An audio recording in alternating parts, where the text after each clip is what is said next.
Speaker sir, सबसे पहले मैं आपका धन्यवाद करना चाहता हूं कि आपने मुझे लोकसभा में रीइंस्टेट किया।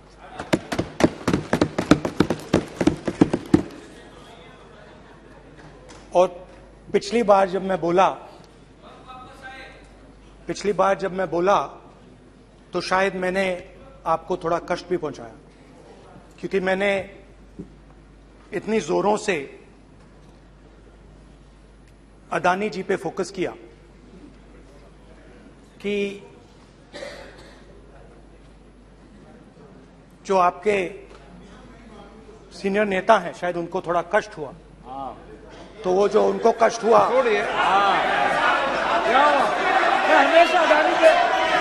हमेशा अडानी पे अभी भी कष्ट हो रहा है। वो जो कष्ट हुआ, अभी भी कष्ट हो रहा है। विषय पे आइए, विषय पे। अभी भी कष्ट हो रहा है, अभी भी कष्ट हो रहा है। ये देखिए, ये सारे नहीं मगर सुनिए तो वो जो कष्ट हुआ 1 2 3 4 5 उसका असर शायद आप पे भी थोड़ा हुआ। तो इसके लिए मैं आपसे माफी मांगता हूं, मगर मैंने सिर्फ सच्चाई रखी थी। मगर आज जो मेरे बीजेपी के मित्र हैं, आज आपको डरने की जरूरत नहीं है, डरो मत, क्योंकि आज जो मेरा भाषण है, डरो मत, और आप डरो मत।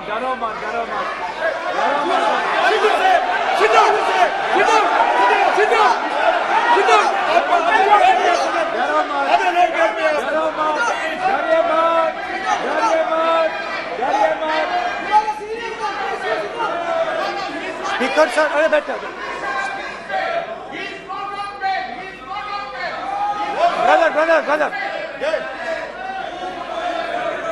तो आज कोई घबराने की जरूरत नहीं है। आज मैं अपना भाषण, मेन जो भाषण है वो अदानी जी पे नहीं बोलने जा रहा हूं। आप छोड़िए, तो आप रिलैक्स कर सकते हैं, आप शांत रह सकते हैं, क्योंकि मेरा भाषण आज दूसरी डायरेक्शन में जा रहा है।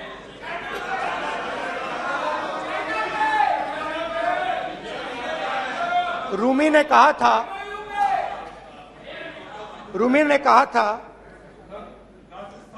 जो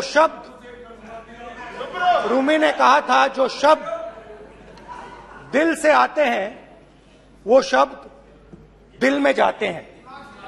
तो आज मैं दिमाग से नहीं बोलना चाह रहा हूं, मैं दिल से बोलना चाह रहा हूं।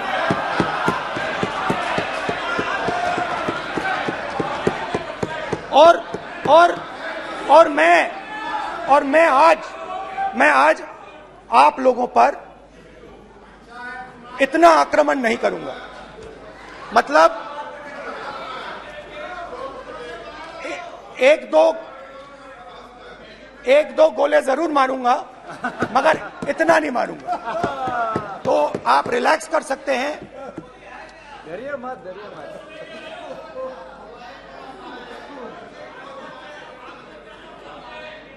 अरे रक्षा मंत्री जी आज संभाल लेंगे आप लोग।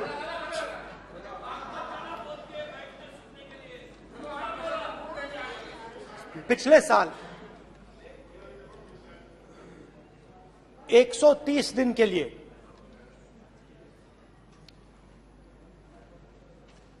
मैं भारत के एक कोने से दूसरे कोने तक गया।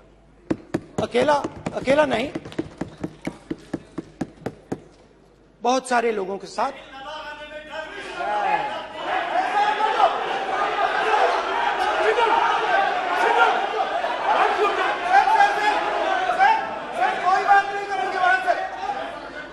सर, ये हमारा टाइम खत्म करने का साजिश है। प्रधानमंत्री बोलेंगे ऐसे ही हो गया सर। सारे समय निकल गए। समुद्र अधीर अधीर अधीर समुद्र के तट से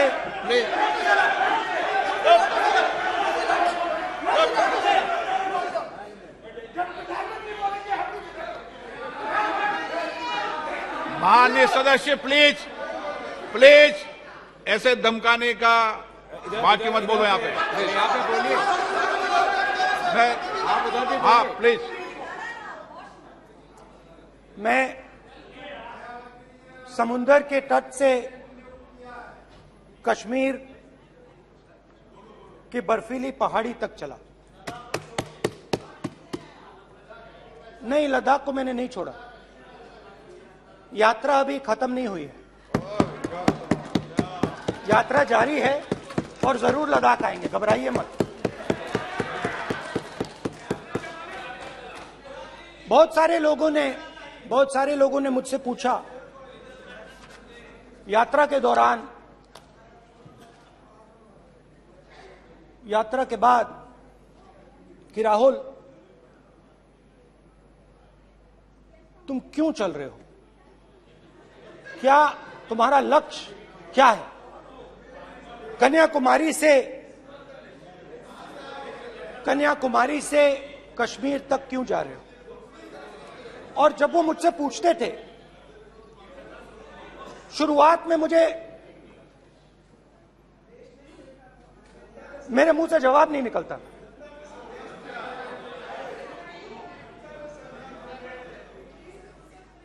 शायद मुझे ही नहीं मालूम था कि मैंने ये यात्रा क्यों शुरू की। जब मैं कन्याकुमारी से शुरू हुआ, मैं सोच रहा था मैं हिंदुस्तान को देखना चाहता हूं, समझना चाहता हूं, लोगों के बीच में जाना चाहता हूं, मगर गहराई से मुझे मालूम नहीं था।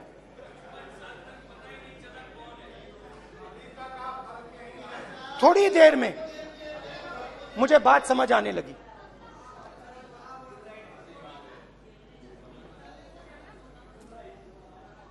जिस चीज से मुझे प्यार था, जिस चीज के लिए मैं मरने को तैयार हूं, जिस चीज के लिए मैं मोदी जी की जेलों में जाने को तैयार हूं, जिस चीज के लिए मैंने 10 साल हर रोज गाली खाई, उस चीज को मैं समझना चाहता था। ये है क्या जिसने मेरे दिल को इतनी। भाई आप रनिंग कमेंट्री बंद करो, नहीं तो हम भी चालू करेंगे। सुनने का अपने धैर्य रखो। जिस चीज ने मेरे दिल को इतनी मजबूती से पकड़ रखा था, उसको मैं समझना चाहता।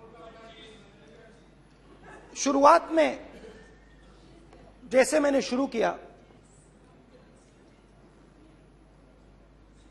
सालों से मैं हर रोज 8-10 किलोमीटर दौड़ता हूं, तो मेरे दिमाग में था कि अगर मैं 10 किलोमीटर दौड़ सकता हूं तो 25 किलोमीटर चलने का क्या मतलब, कोई बड़ी बात नहीं है। ये मैंने सोचा था। आज मैं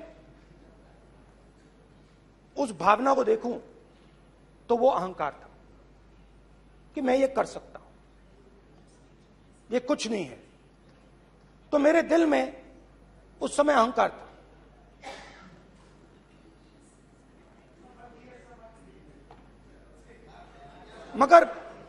मगर भारत अहंकार को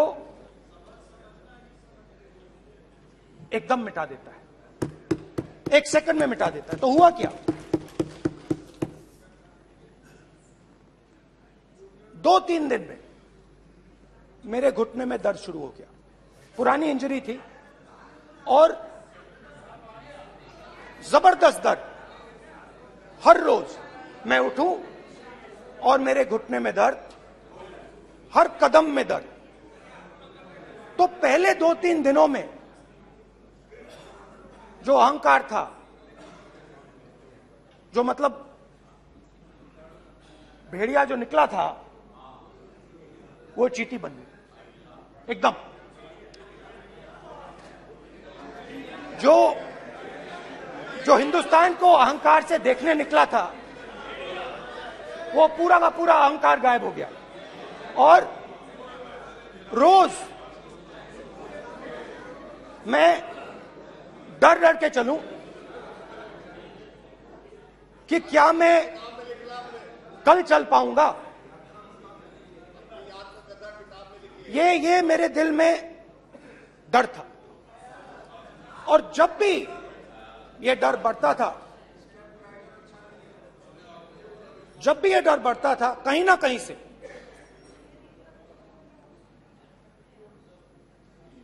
कोई ना कोई शक्ति मेरी मदद कर देती। एक दिन मैं सह नहीं पा रहा था, एक छोटी सी लड़की आती है, मुझे चिट्ठी दे देती। मैंने चिट्ठी खोली, 8 साल की थी, उसमें लिखा था, Rahul, I am walking with you, don't worry. उसने मेरे पैर में चोट देखी और उसने अपनी शक्ति मुझे दे दी।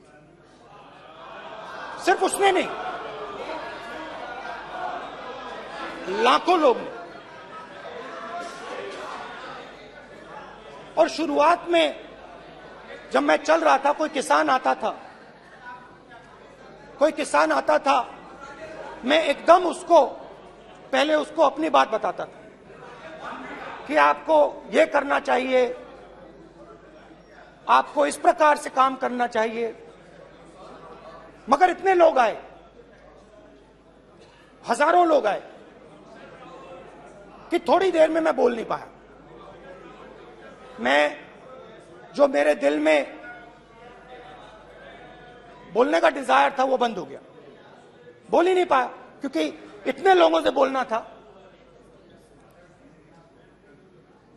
और एक सन्नाटा सा छा गया, भीड़ की आवाज थी, भारत जोड़ो, भारत जोड़ो, भारत जोड़ो। और जो मेरे से बात करता था, उसकी आवाज में सुनता गया।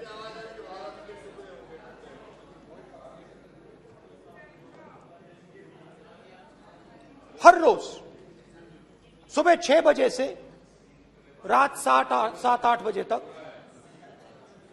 आम आदमी, गरीब, अमीर, बिजनेसमैन, किसान, मजदूर, सबकी आवाज।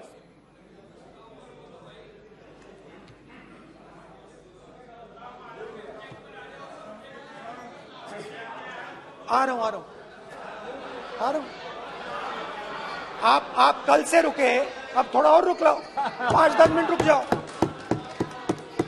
तो ये चलता गया, मैं बात सुनता गया। और फिर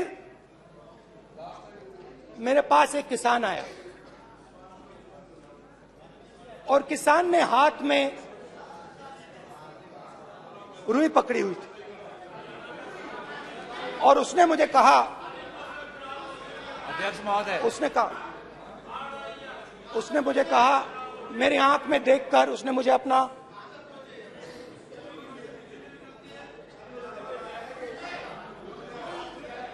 वो रुई का बंडल दिया, और उसने कहा, राहुल जी,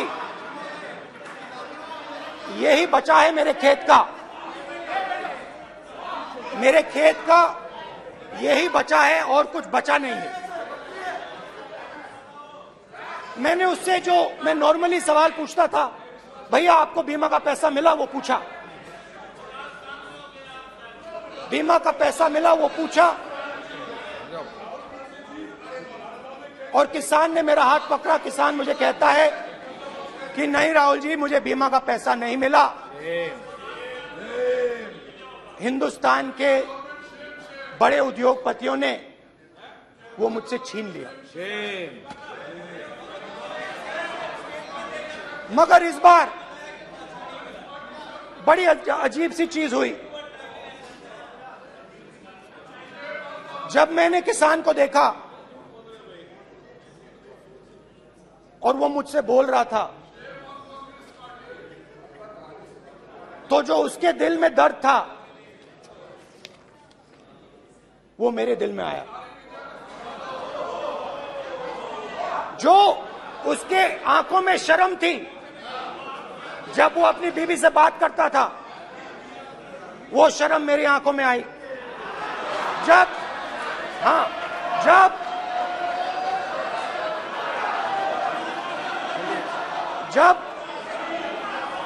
उसकी जो भूख थी वो मुझे समझ आई।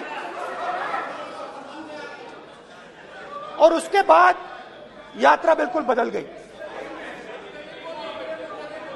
मुझे भीड़ की आवाज नहीं सुनाई देती थी, मुझे सिर्फ उस व्यक्ति की आवाज सुनाई देती थी जो मेरे साथ बात कर रहा था। उसका दर्द, उसकी चोट, उसका दुख, मेरा दुख, मेरी चोट, मेरा दर्द बन गया। समझने की कोशिश करो।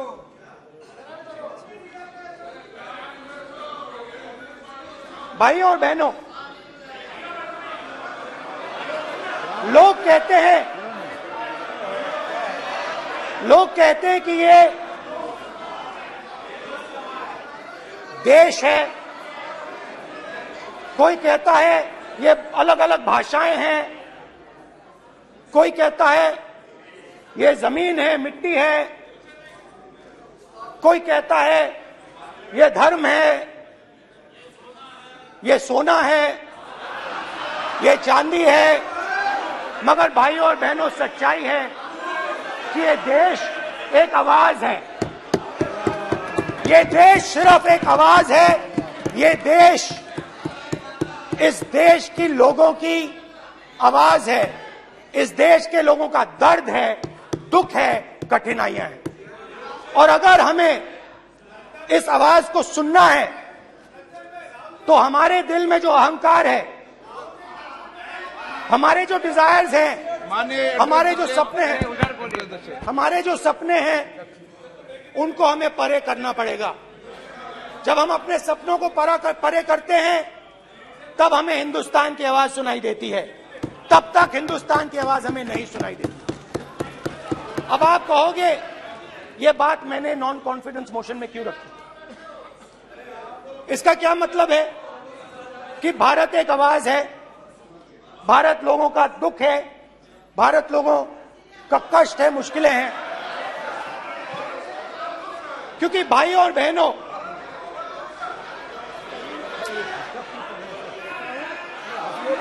अध्यक्ष महोदय, अब पूरा सूद समय जवाब तुमको मिलेगा, फिर पूरा सूद समय देंगे सर। फिर आप हमें मत रोकेगा सर।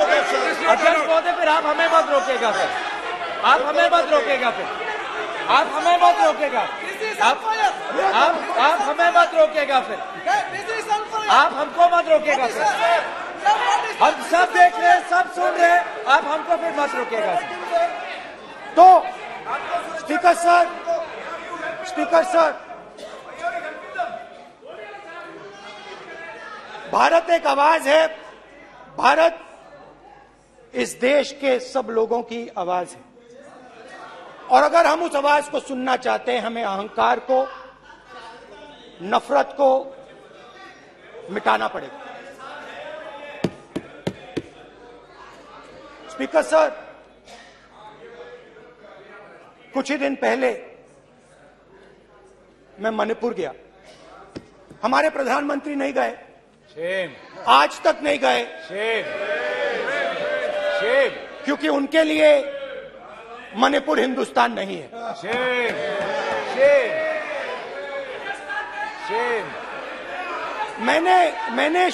मैंने मणिपुर शब्द प्रयोग किया,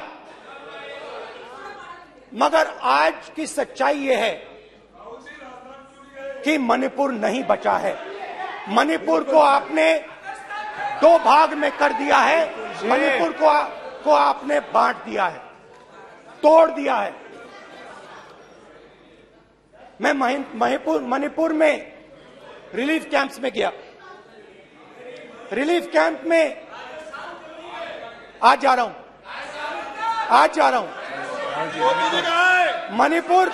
मणिपुर में रिलीफ कैंप में मैंने महिलाओं से बात की। ठीक है सर, आप हमको मत रोकिएगा। आप हमको मत रोकिएगा। You don't let him solve this. Sir, पूरा टाइम देखेंगे, sit down. पूरा टाइम देखेंगे। Why you are excluding? कल देखेंगे, कल देखेंगे, कल देखेंगे। बात नहीं करेंगे सर, प्रधानमंत्री की बात नहीं करेंगे सर ऐसे।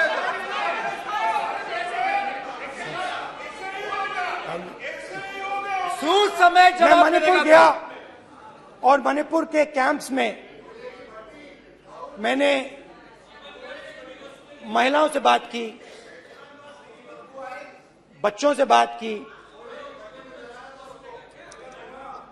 जो हमारे प्रधानमंत्री जी ने आज तक नहीं किया। एक महिला मुझे कहती है, मैंने उनसे पूछा, बहन क्या हुआ आपके साथ?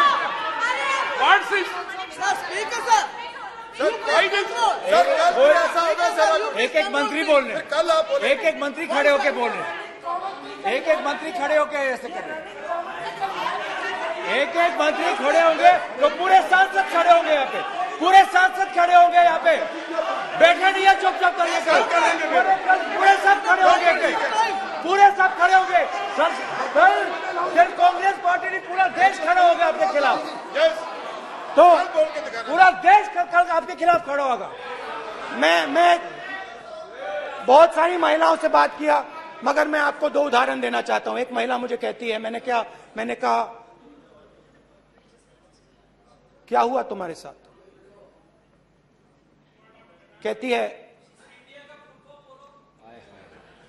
मेरा छोटा सा बेटा, महिला का सम्मान करें प्लीज, ये सम्मान। एक ही बच्चा था मेरा, कोई शर्म कर लो गल एक ही बच्चा था मेरा,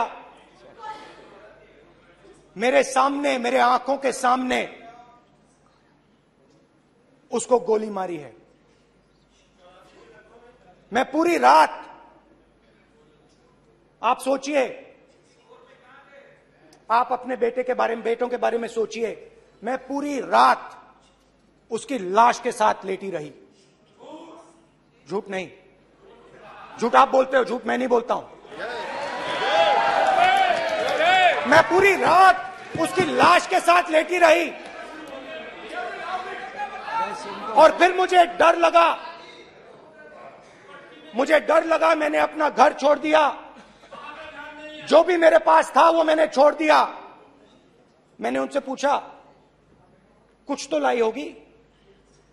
कहती है, नहीं, सिर्फ मेरे जो कपड़े हैं ये मेरे पास हैं।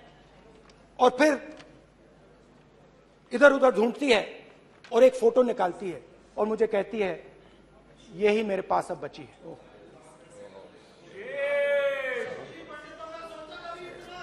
एक और उदाहरण, दूसरे कैंप में मैं, एक महिला मेरे सामने आती है, मैं उससे पूछता हूं, तुम्हारे साथ क्या हुआ? क्या हुआ तुम्हारे साथ? और जैसे ही मैंने ये सवाल पूछा,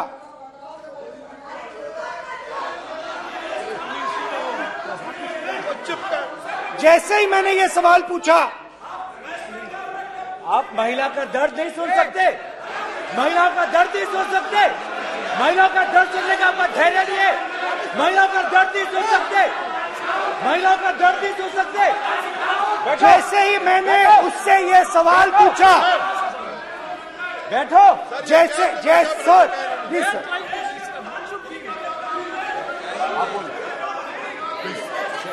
शर्म करिए। जैसे ही मैंने उससे सवाल पूछा, तुम्हारे साथ क्या हुआ, शर्म नहीं है तेरे को? वैसे ही 1 सेकंड में वो कांपने लगी। उसने अपने दिमाग में वो दृश्य देखा और वो बेहोश हो गई। मेरे सामने कांपती हुई बेहोश हो गई। तो ये मैंने आपको सिर्फ 2 उदाहरण दिए हैं। स्पीकर सर, इन्होंने मणिपुर में हिंदुस्तान की हत्या की है, सिर्फ मणिपुर की नहीं, हिंदुस्तान की हत्या की है। इनकी राजनीति ने मणिपुर को नहीं, हिंदुस्तान को मणिपुर में मारा है। हिंदुस्तान को कत्ल किया है, हिंदुस्तान का मर्डर किया है मणिपुर में। जैसे मैंने भाषण के शुरुआत में बोला, भारत एक आवाज है, भारत हमारी जनता की आवाज है, दिल की आवाज है।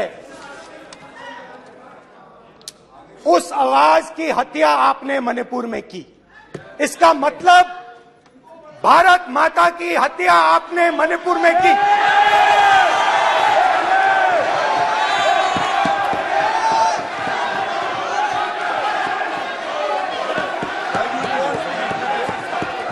भारत माता को आपने मणिपुर के लोगों के मारा, आपने मणिपुर के लोगों को मारकर भारत की हत्या की है। आप देश द्रोही हो, आप देशभक्त नहीं हो, आप देश प्रेमी नहीं हो, आप देशद्रोही हो। आपने देश की हत्या मणिपुर में की। प्लीज प्लीज एक मिनट, प्लीज प्लीज बैठिए, प्लीज प्लीज बैठिए। अब सवाल उठता आप है, बैठना चाहते नहीं बैठना चाहते, आप बैठना चाहते नहीं बैठना चाहते, इसीलिए आपके प्रधानमंत्री मणिपुर में नहीं जा सकते हैं, क्योंकि उन्होंने प्लीज देश की हत्या की है। मणिपुर में हिंदुस्तान की हत्या की है, भारत माता की हत्या की है। मणिपुर में, मणिपुर के लोगों के दिल में। प्लीज एक मिनट बैठिए आप, एक तो सवाल उठता है, एक मिनट बैठिए, एक मिनट। आप भी विराजे, आप भी विराजे, आप भी विराजो, आप भी विराजो। आप बैठिए सही, नहीं बैठिए रहने दो आप, चलो आप बैठिए, बैठिए आप, प्लीज बैठिए आप, प्लीज। आप बोल रहे हैं फिर आप भारत माता के रखवाले नहीं हो, आप भारत माता के हत्यारे हो। प्लीज माननीय सदस्य, प्लीज प्लीज माननीय सदस्य, please please please please please. देखिए माननीय सदस्यगण, प्लीज प्लीज। माननीय सदस्यगण, भारत मां हमारी मां है, हमें सदन में बोलते समय संयम बरतना चाहिए। मेरा अपनी मां की हत्या की बात कर रहा हूं, मैं मणिपुर में अपनी मां की हत्या की बात कर रहा हूं, मैं आदर से बोल रहा हूं। आपने मेरी मां की हत्या की मणिपुर में। एक मेरी मां यहां बैठी है, दूसरी मां को आपने मणिपुर में मारा है।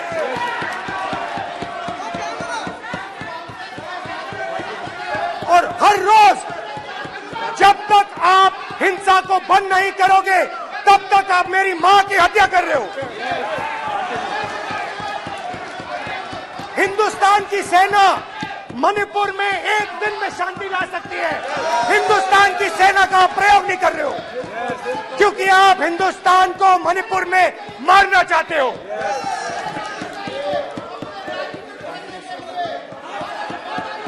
तो अगर नरेंद्र मोदी जी हिंदुस्तान की आवाज नहीं सुनते हैं, अगर हिंदुस्तान के दिल की आवाज नहीं सुनते हैं, तो किसकी आवाज सुनते हैं?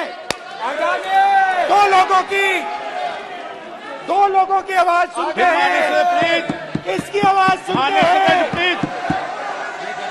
किसकी आवाज सुनते हैं? माननीय सदस्य, और इसलिए सुनते हैं। नो एक गलत तरीका माननीय सदस्य, देख लीजिए गलत तरीका है। अडानी जी के लिए मोदी जी ने क्या काम किया है, देख लीजिए। ये पहले आप क्वेश्चन लेकर आए, गलत तरीका आपका। माननीय सदस्य, आपका गलत तरीका है, आप सीनियर सदस्य हैं, आप इस तरीके का व्यवहार सदन में मत करिए। आप बात करिए, लेकिन इस तरीके से पोस्टर लाना ये उचित नहीं है किसी तरीके से।